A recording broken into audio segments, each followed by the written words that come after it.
Are officers in Evanston allowed to take, there have been, the kind of terms predator-style trainings that have been popularized within police departments. Are Evanston officers encouraged to take those kinds of trainings, or allowed? I'm not sure what you mean by that predator. What type of training is that you talking about? These are trainings that have been popularized that are teach officers to view folks as combatants and see themselves as predators, and potentially implying that folks out there, and teaching officers to use their weapons, to be okay and comfortable with potentially killing someone. Well, it's not necessarily to kill anyone, because under the law, we're only required to use the force necessary to effect an arrest. So that is the minimal force, and hopefully that is just talking. That's where the real de-escalation is in being able to use your verbal skills to get people to comply. We do have defensive tactics training, but in no way is it put forth to teach you to kill anybody. And I've never had any training. I've been in this business for 40 years where I was instructed to learn how to kill.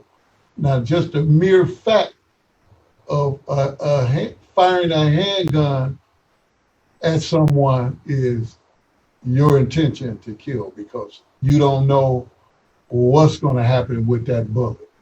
So those type of incidents and the training with respect to handguns, we follow the state qualification, and we also do all other types of training with handguns.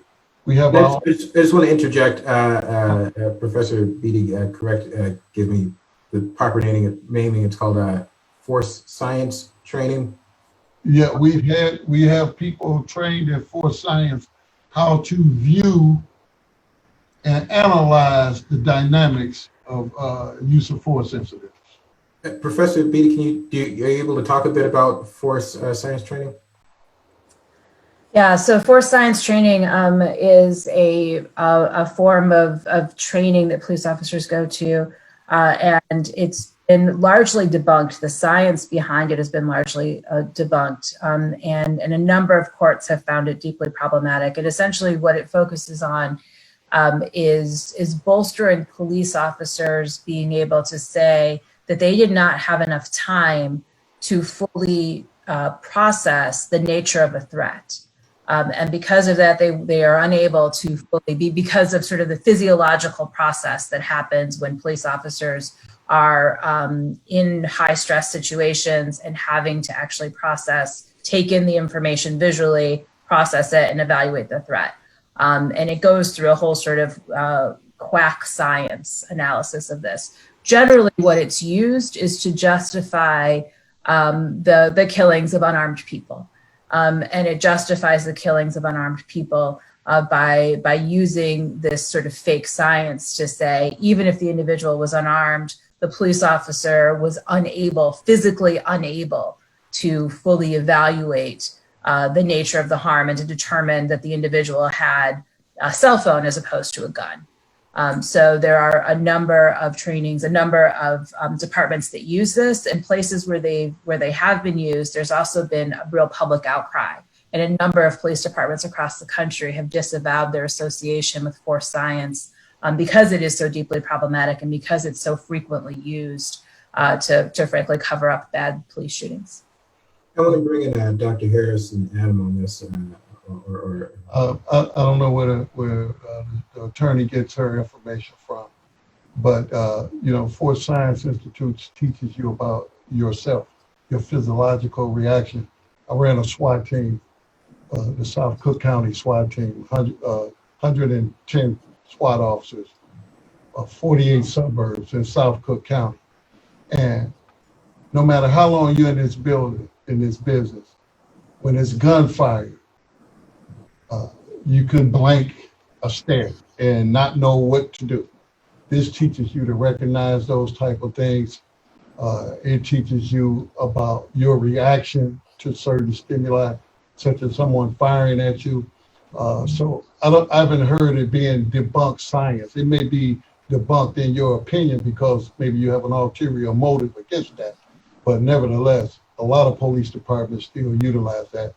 And a lot of people, it's really expensive training. So you send people there to be trained to train.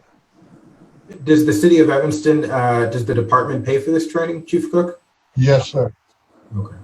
I would be happy to share, Chief Cook, all of the resources and research I've done on force science. I'm familiar with force science. I sent a lot of SWAT people to force science.